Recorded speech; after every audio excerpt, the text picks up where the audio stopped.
Imagine every picture you took over the past year, all saved within the area of a single dot of ink from a ballpoint pen. Well, this is approximately how compact data is stored inside a hard disk drive. And in this video, we're going to open one up and see how an entire library worth of books is able to fit within the surface of this metal disk. We'll start by opening up this hard drive and detailing the components inside. After that, we'll dive into exactly how the drive stores data using the read and write head, and in the process, we'll look at the tracks, sectors, and magnetic domains of the metal disk. Finally, we'll explore some of the latest advances that enable over a terabit of data to fit within every square inch of the disk. This video is sponsored by PCBWay. More on them later, but for now, let's jump right in.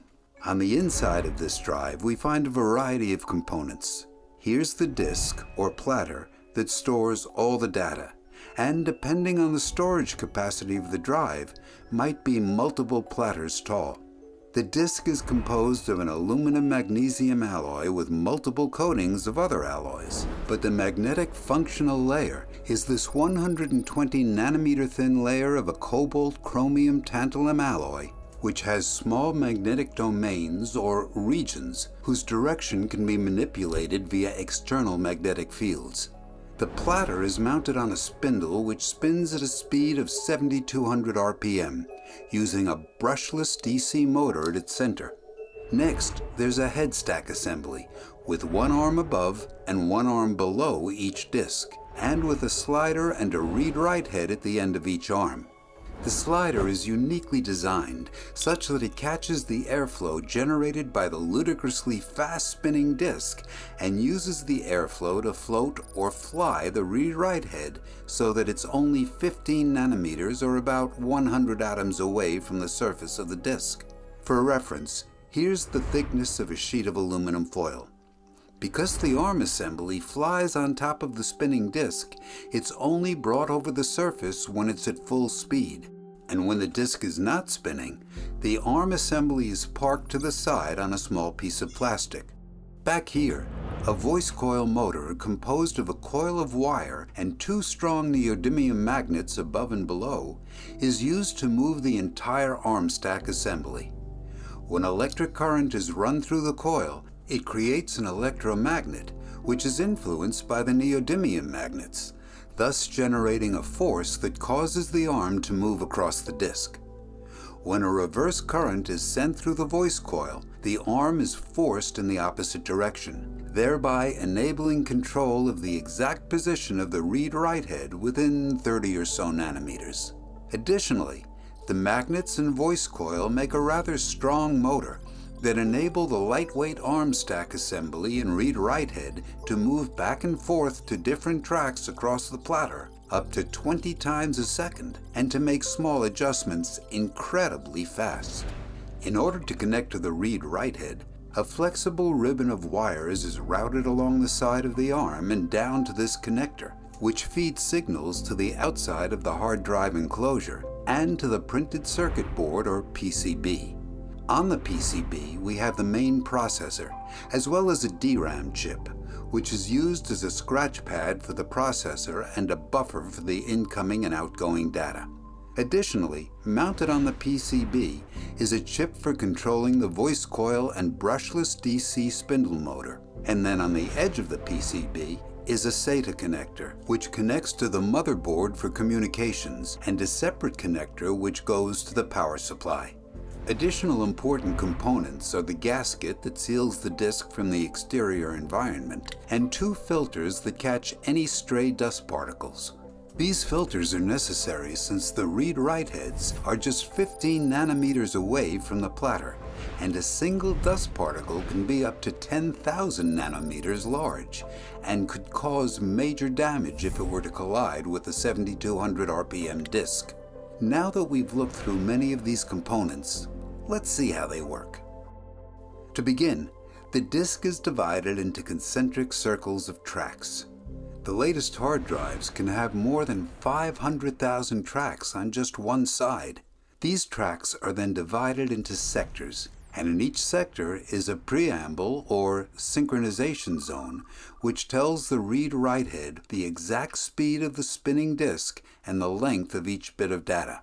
The next part of the sector is the address, which helps the read-write head know which track and sector it's currently positioned over.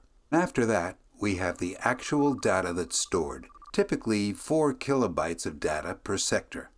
Next is an area for an error correcting code, or ECC, which is used to verify that the data stored in the block is accurately written and properly read. And finally, there's a gap between this sector and the next, which allows the read-write head some tolerance when writing the contents of a block. Now let's zoom in on the read-write head and the disk to see exactly how data is written and read. Writing data to the disk is done by manipulating the direction of magnetization of a localized region or domain of the cobalt chromium tantalum layer in the disk and forcing the region to be magnetized in the up direction or the down direction. This tiny magnetic domain or region is around 90 by 100 by 125 nanometers, and when magnetized, all the atoms will have their even tinier magnetic north-south poles pointing in the same direction.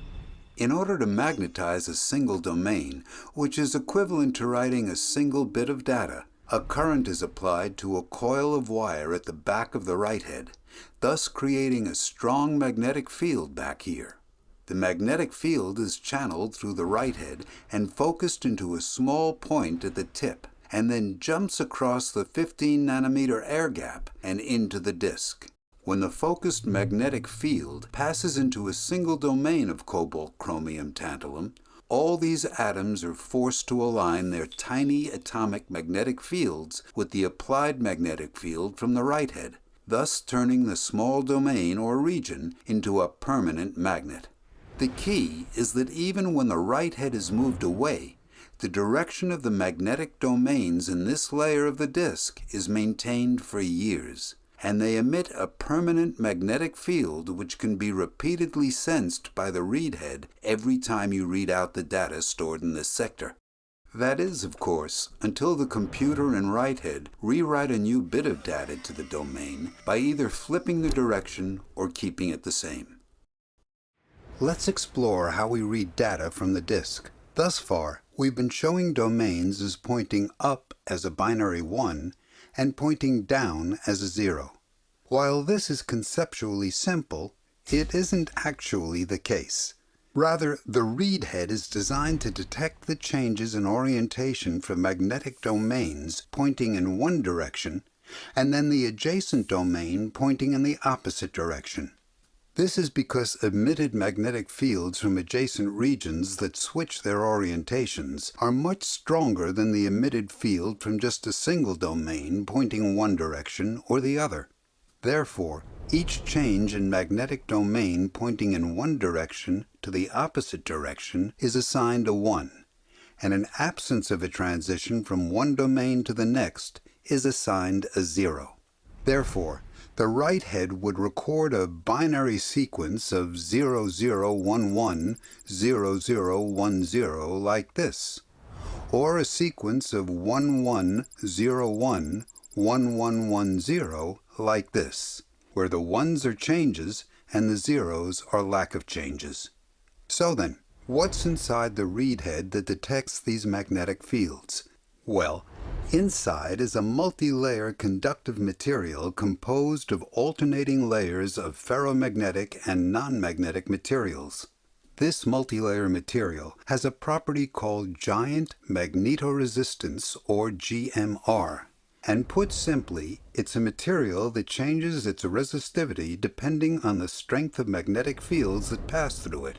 Therefore, using GMR, it's a simple matter of just measuring the resistivity. And when there's a low resistivity, that means there are strong magnetic fields below the read head, resulting from a change in domain orientation, and it's a 1.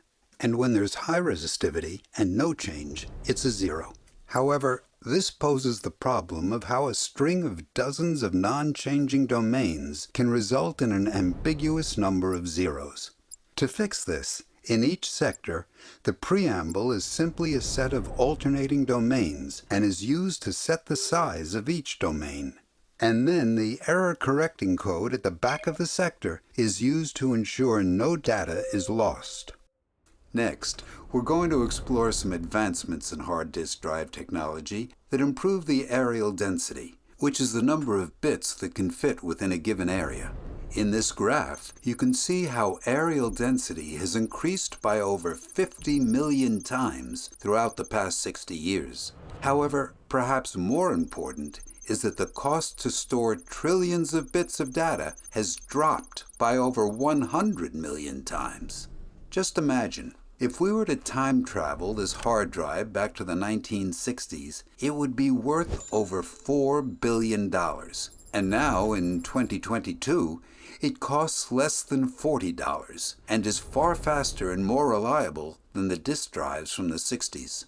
Similar to the trend in hard drives, you can buy inexpensive and yet incredibly reliable printed circuit boards from our sponsor, PCBWay. Whether you're prototyping your next project or ready to mass produce thousands of your finalized devices, PCBWay can quickly manufacture your PCBs with competitive prices and impeccable standards. Additionally, if you don't want to spend weeks soldering all the components to every board, PCBWay provides PCB assembly services where they populate and solder the components to the PCB for you. They'll send pictures throughout the assembly process, and you can work directly with PCBWay's engineers to provide programming and testing protocols. The next time you have a project and want to save both time and money, consider using PCBWay to manufacture and populate all your printed circuit boards. Thank you, PCBWay, for sponsoring our channel and supporting engineering education. Check out PCBWay using the link in the description below. Let's now return to hard drives and see some of the advances that allow this disk to store terabytes of data. First, around 2010, the orientation of the domain was switched from being horizontal to vertical, and with it the write and read heads also had to change their orientation. This change in orientation is due to the fact that as a magnetic domain shrinks in volume, it becomes more easily affected by temperature. So by changing the orientation to vertical, the domains, or magnetic regions, can utilize the depth of the material while continuing to shrink the area on the disk that each domain takes up. The next advancement we're going to look into is called Shingled Magnetic Recording, or SMR, which started being commercially available around 2020. Before shingled magnetic recording, hard drives typically used the technique classic magnetic recording, or CMR, where the tracks of data are 90 nanometers wide and have guard bands on either side of the track. However, with shingled recording, the tracks are written to partially overlap with previously written tracks, with no guard bands to separate each track. Thus, we can fit many more tracks and much more data into a given area. Note that the read head is much smaller than the write head, and as a result, one shingled track can be reliably read at a time. The issue, however, is that if you write over a track, and the upper track of shingled data is still good or valid data, the drive will first have to read and store that valid data in the DRAM buffer, and then write both the lower track of new data and the upper track of valid data. And as a result, the buffering and the extra read and write steps can result in a loss of performance. The third advancement we're going to discuss is heat-assisted magnetic recording, or HAMR, which is not yet commercially available. Essentially, this technology utilizes a small focused laser to heat the region that is actively being written to. By heating the domain, the magnetic region can be more easily influenced or coerced to orient in a particular direction. This is necessary because both the write head and the localized electromagnetic field are incredibly small, and by making the magnetic region more easily coerced using focused heat, we can continue to shrink the size of the magnetic domain. That's pretty much it for how hard disks work. Thank you to all of our Patreon and YouTube membership sponsors for helping to make this video. This is Branch Education, and we create 3D animations that dive deep into the technology that drives our modern world. Watch another Branch video by clicking one of these cards, or click here to subscribe. Thanks for watching to the end.